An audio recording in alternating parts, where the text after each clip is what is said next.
하나님의 말씀의 강론에 들어가기 전에 다 같이 저를 따라해 주셨으면 고맙겠습니다. 성경은 하늘의 책이다. 그래서 성경을 가까이 하면 세상이 멀어지고 성경을 멀리하면 세상이 가까워진다. 이제 8월 말도 다가왔습니다. 4개월 딱 남았어요.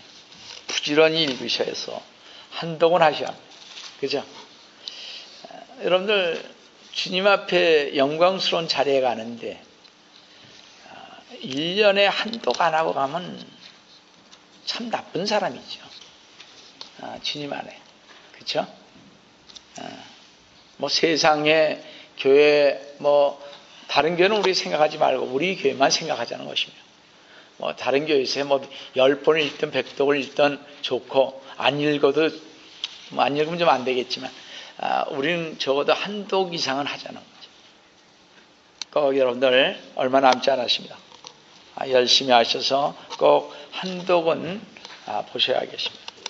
오늘도 주님 안에서 여러분과 함께 은혜의 말씀을 나누려고 하는 것은 아까 봉독해 올린 킹제임스 성경 출애굽기 3장 1절에서 18절로서 믿음의 조상의 족장들 첫 번째인 아브라함, 이삭, 야곱 또 요셉이라는 제목으로 이 시간 같이 은혜를 나누려고 합니다.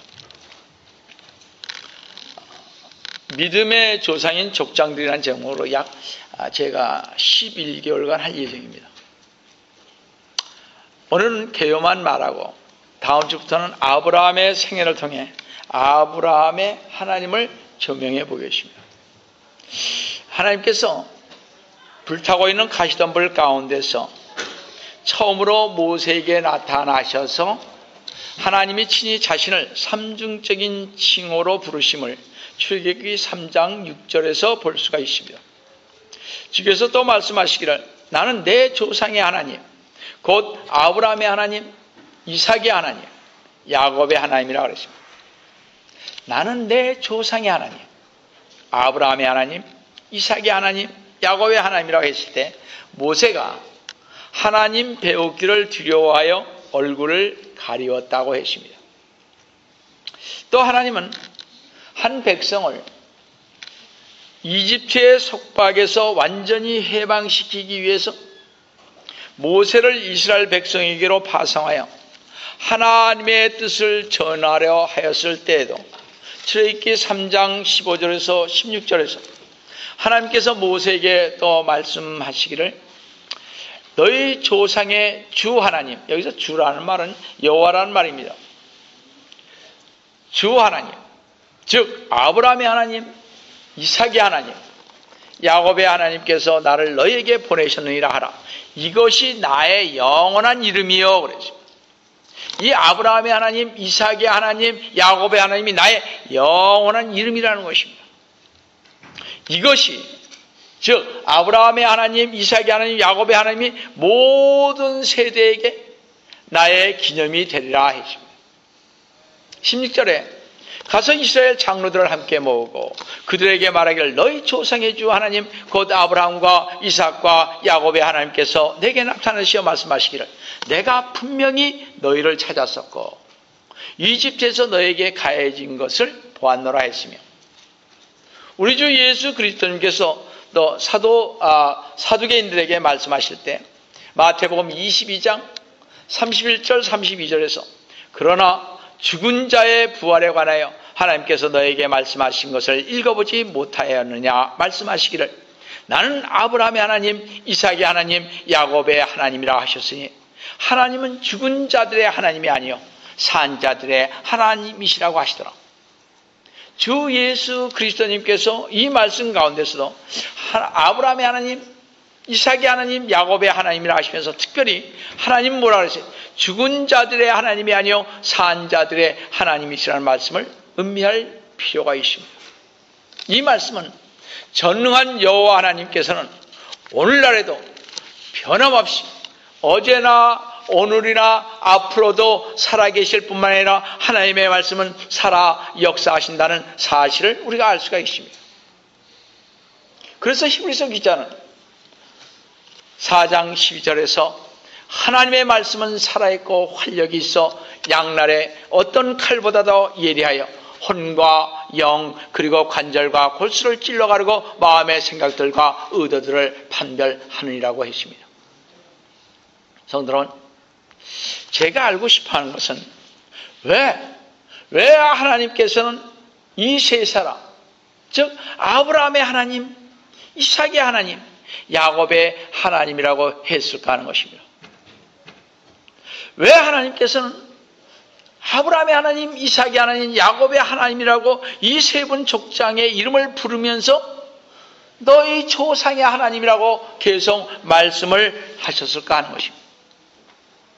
성도 여러분, 참으로 궁금하지 않습니까?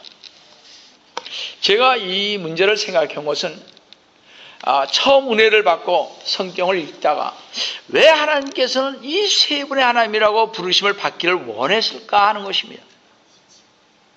이 세 분 말고도 성경에는 훌륭한 사람이 더 있는데 말입니다.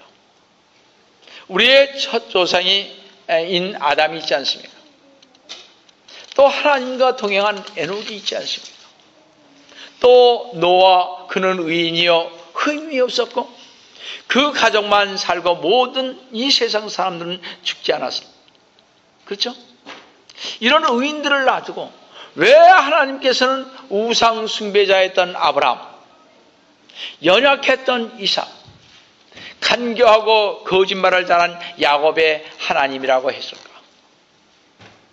이런 의문을 가지고 제가 평신도 때 많은 목사님, 전도사님들한테 여쭤봤지만 확실한 대답을 찾지 못한 채 근 8, 9년의 세월이 흘렀습니다. 그런데 제가 1983년 8월 초에 이 교회에서 다음에 무슨 설교를 해야 할지 몰라서 기도하는 중에 하나님께서는 너가 평신도 신앙생활을 했을 때 의문을 가지고 항상 마음속에 품었던 믿음의 조상인 아브라함, 이삭, 야곱의 하나님을 해야 한다고 하셔서 정하긴 했지만 참 그때 고민을 많이 했습니다. 왜 하나님께서는 이 세 분의 하나님이라고 하필 말씀하셨을까? 이 의문을 제 자신이 풀어야 한다고 생각하니까 참으로 아이러니컬하다고 생각이 들었습니다. 나 자신 이 세 분들을 연구해 보지도 않았고 제대로 기도해 보지도 않았는데 또 이 설교를 하자면 하루 이틀 한두 달 1, 2년에 완성될 일도 아니고 해서 참 많은 고민을 했습니다. 주님이 하라 그랬으니까. 그래서 자료를 찾기 위해 책방을 뒤지고 거기에 관련된 책을 사고 읽으면서 또 주님께 영감을 달라고 제가 이것을 어떻게 증거해야 될지 영감을 달라고 기도한 중에 저는 하나님께서 아브라함의 하나님, 이삭의 하나님, 야곱의 하나님이라고 전하는 이 말씀 속에는 많은 의미와 진리가 내포되어 있다는 것을 그때 깨달았습니다. 우리는 하나님께서 이 세 분의 하나님이라는 선언에서 받아들여야 하는 가장 중요한 것은 이 세 사람이 각기 다른 삶의 모습 속에서 그 세 사람의 모든 신앙생활에 각양 다른 모양이 포함되어 있으며 그 다른 양상에서 그분을 다루시는 하나님의 방법을 우리가 배우는 데 있다는 것입니다. 성도 여러분, 우리가 분명히 알 것은 이 세 사람은요, 환경적 여건이 달랐습니다. 성격이 또 달랐습니다. 하나님께 응답하는 방법 역시 각자 다른 것이었습니다. 그럼에도 불구하고 우리는 이 믿음의 조상인 이 세 사람을 통해서 우리 자신의 믿음의 형태를 발견할 수 있다는 사실입니다. 성도 여러분, 잘 들으시기 바랍니다. 분명히 여러분 경청하시기 바랍니다. 이들 믿음의 족장들이 걸어갔던 길은 하나님이 택하신 모든 백성의 영적 체험과 함께함을 볼 수 있습니다. 그래서 저는 다시 한번 약 20년 만에 1983년에 제가 했으니까 1993년 그렇죠? 지금 2012년 약 20년 만에 이 믿음의 조상에 관해서 설교를 다시 한번 시작하기를 원합니다. 여러분과 저는 아브라함과 이삭과 야곱의 믿음의 삶을 이번 설교를 통해서 여러분과 제가 가지고 있는 믿음의 종류를 바로 이 세 사람의 삶 가운데서 발견하시기를 원합니다. 첫 번째로 아브라함의 믿음을 제가 간략하게 소개하겠습니다. 노아의 11대 손인 아브라함은 노아와 닮은 데가 전혀 없었습니다. 노아는 의인으로서 자신의 주위의 모든 사람들과는 명백히 구별되어 있었던 흠없던 사람이었습니다. 그런가 하면 아브라함은 그의 이웃과 조금도 다를 바 없는 우상 숭배자였습니다. 그러한 환경 속에서도 하나님은 그를 택하셨습니다. 아브라함은 자기 자신에서 나온 것이라는 것은 아무것도 없었습니다. 하나님이 아예 처음부터 그래서 주도권을 장악하셨습니다. 아브라함은 가나안을 자기의 목표로 결코 생각하지 아니했던 그런 사람입니다. 아브라함은 그가 어디에 있어야 하는지도 알지 못하면서 하나님의 부르심에 응해서 무작정 떠났던 것입니다. 아브라함은 어디로 갈지를 모르고서도 집을 훌훌히 떠나버렸습니다. 여기서 우리가 배워야 할 것은 하나님은 모든 인생사의 창조자라는 사실을 우리가 참으로 알게 될 때 우리가 무엇을 해야 할지 더 이상 꼬집어 알아야겠다는 고집을 팽개치게 되고 그저 기쁜 마음으로 주님이 원하신다면 이렇게 말하게 될 것입니다. 이렇듯 아브라함의 믿음은 거의 언제나 의심이 전혀 없는 순종하는 믿음이었습니다. 다시 말씀드려서 아브라함은 많은 실수를 하였음에도 불구하고 그는 순종하는 믿음을 가졌기 때문에 하나님에게 어떠한 의문도 제기하지 않았습니다. 그는 언제나 하나님께 순종하는 행위로 응답을 했습니다. 여러분, 아브라함과 하나님 사이에는 7번 교통하심이 있었는데 첫 번째 교통하심은 하나님은 아브라함에게 새 땅으로 향하게 하심으로 인생의 새로운 장을 열게 하셨습니다.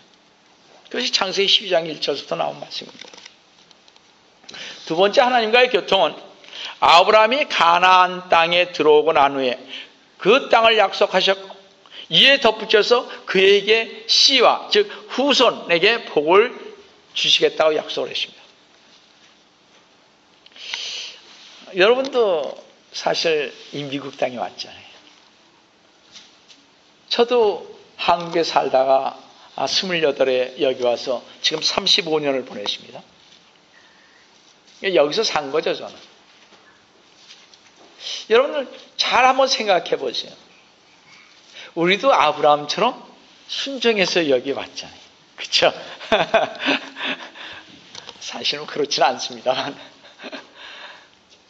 다 여러분들도 이 새 땅, 알지 못하는 미국 땅에 오게 하시면 인생의 새로운 장을 주님께서는 여러분으로 하여금 열게 만드시기를 원한다는 사실입니다.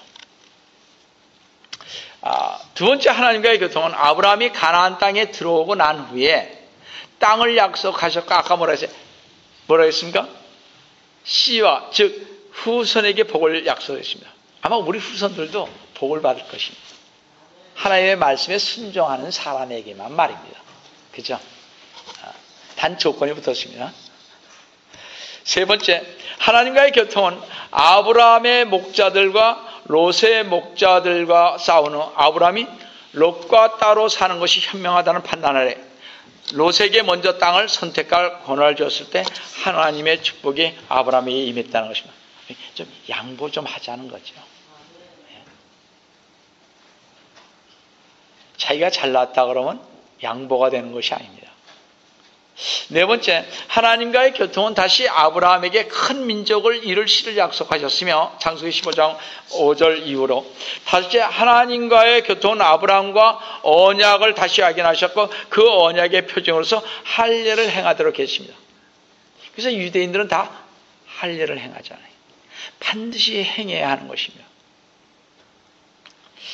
그래서 우리는 어떻게 주 예수 그리스도를 믿고 나서 반드시 뭐래요? 침례를 받지요. 그죠? 여섯째, 하나님과의 교통은 다음에 아들의 출생에 대한 약속을 하셨고, 마지막 일곱 번째로 아브라함의 그 믿음을 시험하기 위해서 아들 이삭을 번제로 드리라는 말씀을 하셨습니다. 창세기 22장에 기록된 이 사건은 아브라함의 일생 가운데 가장 감당하기 힘든 경험을 하게 하였습니다. 이 일곱 번의 교통하시면서 하나님은 아브라함의 그 환경을 통하여 더욱더 단련되도록 인도해 오신 것을 볼 수가 있습니다. 그는 이 교통함을 통해서 하나님의 은혜들로 충만해지는 삶을 살았습니다. 아브라함은 집을 버렸으나 그 대신에 한 나라를 받았습니다. 아브라함은 과거로부터 자신을 끊어버렸으나 그 대신에 아브라함은 현재 모든 필요와 미래의 놀라운 언약을 받았다는 것입니다. 아브라함은 선조의 유업을 상실했으나 고향을 떨었으니까 유업이 없었죠. 그 대신에 영원한 보화를 하늘로부터 받았습니다. 아브라함은 갈대아 우르 광야에서의 지붕이 있는 집에 사는 대신에 광야의 장막에서 살게 되었으나 하나님이 세우시고 경영하시는 하늘나라의 성을 얻게 되십니다. 이것이 아브라함의 생애입니다. 간략하게 말씀드려서. 두 번째는 이삭의 믿음을 보겠습니다. 아브라함과 대조적으로 이삭은 매우 단순한 삶을 살았습니다. 그의 삶은 겸손한 것이었고 또 뚜렷한 사건이 없는 삶이었습니다. 창세기를요, 아무리 읽어보아도 특이하게 이삭을 드러내 세울 만한 커다란 모습을 발견할 수가 없습니다. 우리가 알기로 아브라함은 많은 재물을 축적했으나 이삭은 다만 아버지로부터 유업을 받았을 뿐 유업을 위해 또 무엇을 한 일도 없었고 손수 유업을 위해 더 번창하게 무엇인가를 꾸민 것도 없었습니다. 이삭은. 그럼 이삭이 실제로 한 일은 무엇인가? 우리가 알기로는 그가 몇몇 우물을 팠던 것을 기억하고 있으며 그 우물도 그의 아버지 아브라함이 전에 팠던 우물을 다시 파는 데 불과함을 보게 됩니다. 그러면 이삭이 우리에게 주는 교훈은 무엇이며 왜 이삭의 하나님이라고 했을까 의문이 많이 갑니다. 그렇죠? 우리가 이삭에게 찾을 수 있는 교훈은 수동적인 믿음인데요. 다시 말씀드려서 우리가 가진 것은 무엇이나 내가 만들어 가진 것이 아니라 모두 주신 것을 그냥 받아 가진다는 것입니다.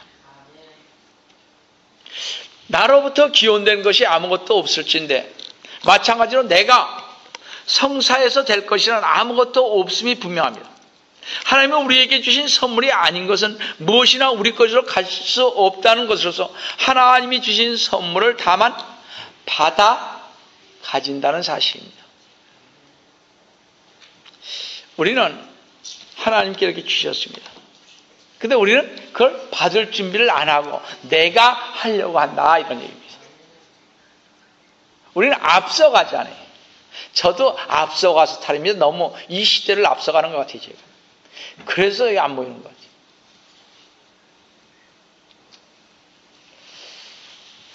하나님은 이삭과 두 번의 교통하심을 가졌는데 첫 번째는 하나님은 아브라함에게 약속하신 언약을 이삭에게 다시 확인시켰으며 이삭이 할 수 있는 모든 것은 하나님이 그에게 약속하신 일을 이루실 것이라는 믿음의 생활 그것뿐이었습니다. 하나님께서는 이것을 행했으니 반드시 이것도 행해 주실 것이라는 믿음을 가지고 그냥 살아간 것입니다. 우리는 그런 믿음이 좀 필요합니다. 우리는 먼저 안 되면 내가 안달복달 하잖아요. 내가 막 하고 싶어서 뭐 하지 않습니까? 저 기다리지 못하잖아요. 우리는. 좀 인내하며 기다리라는데 우리는 기다리지 못합니다. 성격이 급해서. 저같이 느린 사람도 성격이 급해서 못 기다려요. 그러니 여러분들 같이 급한 사람들은 얼마나 덤비겠습니까? 그렇죠? 제가 보니까 저보다 다 성격이 급하더라고요. 우리 성도들 보니까. 저는 전에 말씀드렸다시피 비가 와도 뛰는 법이 없는 걸어가는 사람입니다. 아무리 소나기가 쏟아져도 그거 맞는 거지 뭐 뛰어간다 그래서 뭐 별 볼 일 있냐 이거죠. 저희 형님하고 같이 걸어가면 우리 형님은 벌써 저만치 갔습니다. 형이 뒤돌아봐요. 왜 그렇게 늦냐? 형 뭐 그렇게 빨리 가? 그러면 형님 답답해 죽죠 그냥. 제 성격이 좀 늦어요. 근데도 아직도 주님을 기다리질 못한다니까요. 내가 뭔가를 해보려고 한다니까요. 이게 나쁜 습성입니다. 내가 뭔가 하려고 하는. 그래야 주님께 뭐 한 것 같은. 주님께서 지금 기다리라고 그러는데 그걸 기다리질 못한다는 거죠. 뭘 줬으면 잠잠하고 기다려야 되는데 그 1년이고 2년이고 좀 기다려야 되잖아요. 하긴 뭐 저한테 준 것이 벌써 20년이 넘었는데도 지금도 안 주시니까 제가 덤빌 수밖에. 그죠? 그렇습니다. 자, 이삭의 두 번째 하나님과의 교통하심은 하나님은 다시 동일한 언약을 어떻게 재확인시켜줬어요. 다른 거 아무것도 없습니다. 나중에 이삭을 통해서 하나님께서 왜 이삭이 하나님이라는 말씀을 했는지 우리 그때 보기로 하고요. 세 번째로 야곱의 믿음을 보겠습니다. 하나님은 만사의 근원이라는 것을 우리 모두는 잘 알고 있습니다. 우리는 이론적으로는 하나님이 이루어 놓으신 모든 것을 받아 가지고 가야 한다는 것을 알지만 우리는 어떻게 되어 있어인지 선물을 받아 가지고 가려 하지 않고 애쓰고 힘써서 선물을 노력의 대가로 받으려고 하고 있음을 보게 됩니다. 이것이 바로 야곱이 하는 일이었습니다. 우리가 똑같은 거죠. 야곱은 분이엘에서의 씨름으로 절름발이가 되기 전까지는 결코 하나님께 튼튼한 닷을 내리지 못한 성급한 믿음을 가진 그런 사람이었습니다. 야곱은 매우 영리하고 유능한 사람이었습니다. 경영도 잘하고 뭐든지 다 잘합니다. 자기가. 그래서 그런지 교회도 크게 하시는 분들은 경영을 참 잘하시더라고요.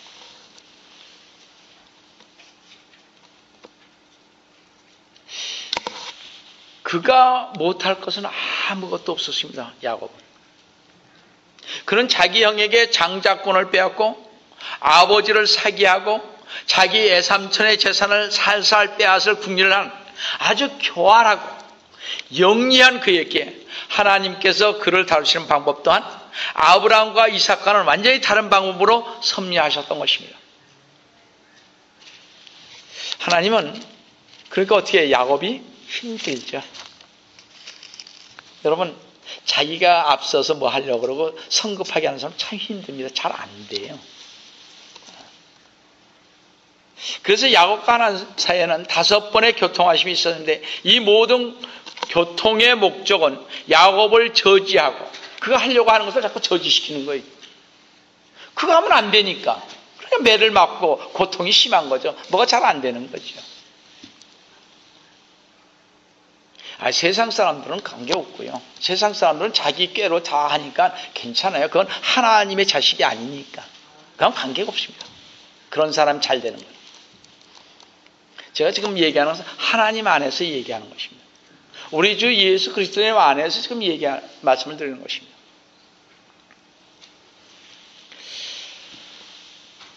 그래서 야곱을 저지하고 야곱의 방법을 바로 잡으시고 하나님의 뜻 안에 그를 붙잡아 두기 위한 데 있었습니다. 즉 하나님이 아브라함을 새로운 것으로 인도하는 가운데 믿음의 개척자로서 그를 다스렸다면 야곱은 그릇된 길에서 벗어나 바로 잡기 위하여 하나님은 그를 다스리셨다는 것입니다. 하나님이 처음 야곱과 교통하실 때는 야곱이 그의 속임수 때문에 어떻게 집을 떠나야 했던 때입니다. 아버지 이삭을 속이고 그 복을 얻고자 시도함으로써 하나님의 때를 기다리지 못한 조급함을 나타냈습니다. 이 속임수로 인해서 그는 어떻게 됐어요? 고향을 떠나 형 에서의 노를 피하여 밧단아란 외삼촌 라반에게로 피하여 갔습니다. 야곱의 두 번째 교통하심은 그가 외삼촌 라반의 집에서 20년 동안의 종살이 이후 또 그가 많은 소유를 가진 부자가 된 후였습니다. 이 두 번째 교통하심의 목적은 그가 미국 땅에서 현재의 성공에 만족하지 않도록 하기 위해서 그를 고향으로 보내는 것입니다. 거기 있었으면 더 엄청난 부자가 됐을 텐데 말입니다. 하나님은 그를 통해서 이렇게 떠나게 만드는 것입니다. 세 번째 교통하심은 야곱이 아버지의 땅으로 돌아가기 위한 준비로서 사용한 방법이 자기 의존적이었습니다.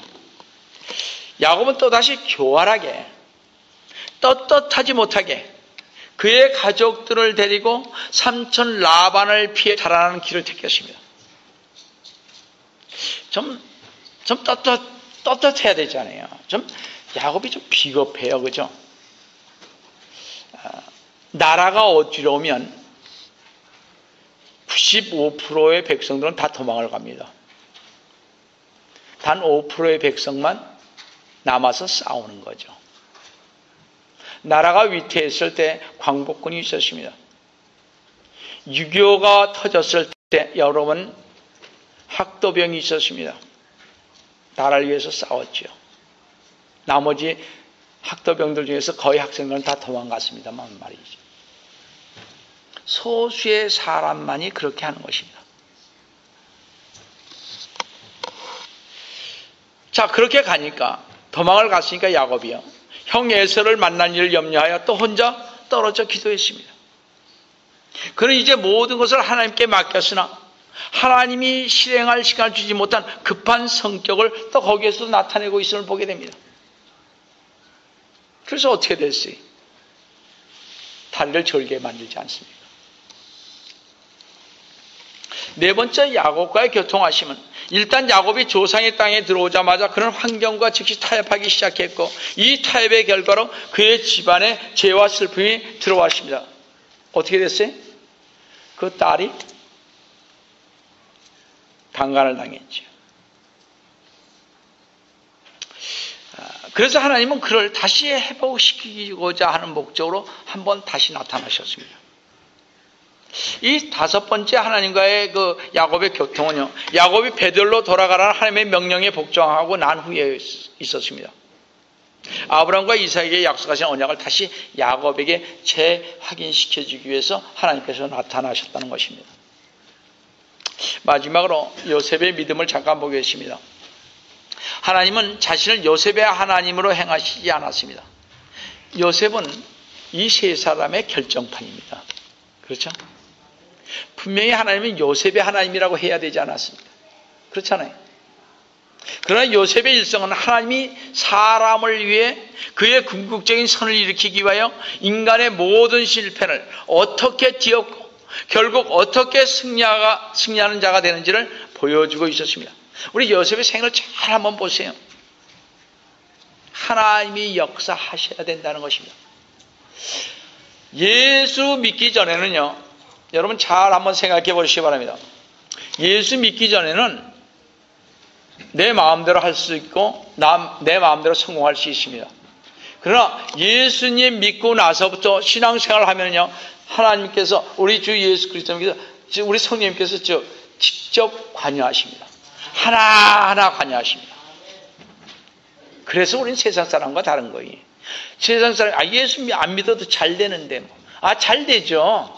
자기의 생각과 교활한 마음으로 일을 하니까. 그렇지 않습니까?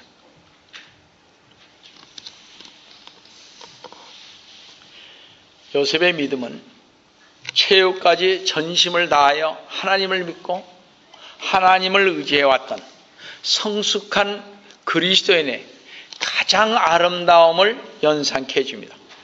바로 우리는 요셉 안에서 우리는 안식하는 믿음을 보게 됩니다. 바로 이 신앙이 되어야 바로 주님이 원하시는 신앙, 즉 완성된 신앙이 되는 것입니다. 성도 여러분, 아브라함의 하나님, 이삭의 하나님, 야곱의 하나님이신 그 하나님이 바로 여러 성도님들의 하나님이요, 나의 하나님이요, 우리의 하나님이심을 깨달으시기를 주 예수 그리스도의 이름으로 다시 한번 축원드립니다. 다 같이 기도하시겠습니다. 사랑의 하나님 아버지, 주님의 은혜를 진심으로 감사를 드립니다. 오늘 저희들에게 주신 이 말씀, 아브라함의 하나님, 이삭의 하나님, 야곱의 하나님, 바로 이들을 통해서 저희들의 신앙을 주님 안에서 가는 그날까지 어떻게 해야 하는지를 바르게 가르쳐 주시기를 원합니다. 주님, 저희들 바른 신앙 안에서 정말 주님 앞에 가는 그날까지 주님만을 바라보면서 주님만을 사모하면서 오직 주 예수 그리스도님을 의지하며 갈 수 있는 저희가 될 수 있도록 주님 늘 함께해 주시옵기를 원합니다. 주님께서 저희들 위해 함께해 주심을 감사하고 주 예수를 받도록 하니 기도드리옵나이다. 아멘.